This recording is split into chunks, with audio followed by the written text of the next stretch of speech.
Ruban rose, banderoles, campagne de sensibilisation. Depuis 7 ans environ, les grandes villes congolaises se parent de roses pendant tout le mois d'octobre pour informer sur les cancers dits de la femme et inciter au dépistage. Pourtant, au Congo, le cancer du sein reste le plus fréquent chez les femmes, avec 530 nouveaux cas recensés en 2022, soit 34,1% de l'ensemble des cancers féminins, selon l'Agence internationale de recherche sur le cancer. Comment mène-t-elle le combat pour la guérison après le diagnostic?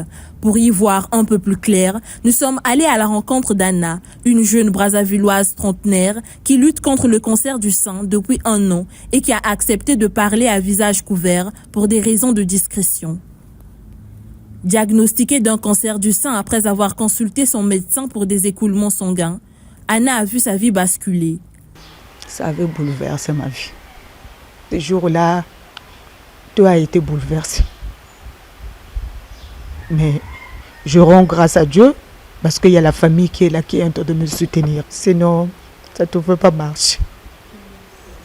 Après une première opération d'un de ses seins, Anna est actuellement sous traitement de chimiothérapie. Elle en est à sa 5e séance et il lui en reste encore 7. Je suis à ma 5e chimiothérapie pour l'instant. Ce sont des perfusions qu'on monte. J'en ai 3 perfusions dans la séance. Donc quand on commence, on vous met d'abord une perfusion, après la 2e, la 3e, et il y a des injections qu'on fait. Les cheveux s'enlèvent, donc du coup, il faut enlever les cheveux. Sa cure de chimiothérapie lui prend énormément d'énergie et se retrouve souvent très fatiguée, physiquement et psychologiquement, à la fin des soins, ce qui a également impacté son quotidien. Enseignante de formation, elle a dû arrêter d'exercer. Quand je finis la séance, j'ai des vertiges, j'ai des nausées. Donc du coup, je suis un peu perturbée. Quand je travaille, je me fatigue maintenant vite. Là, bon, je ne peux pas mettre l'enfant au dos.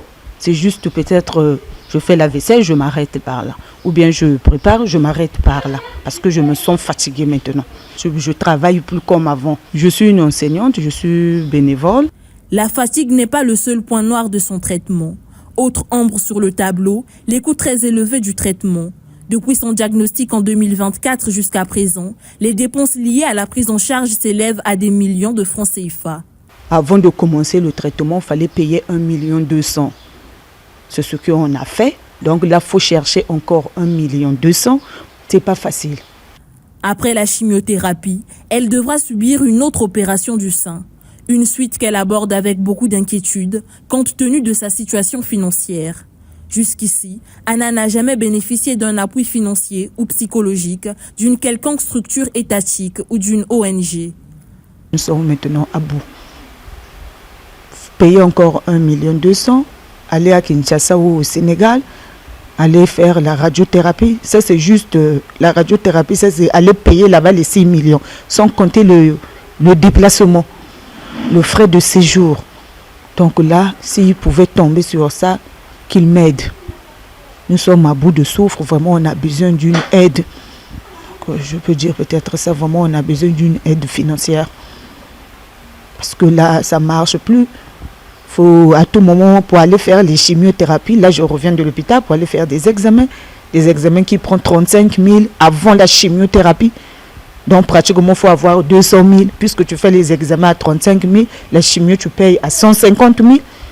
Donc, l'intervalle de 21 jours, il faut avoir 185 000. Bon, moi-même, je ne travaille pas. C'est peut-être la famille et le mari qui est là. Donc là, vraiment, on est en train de solliciter vraiment une aide financière.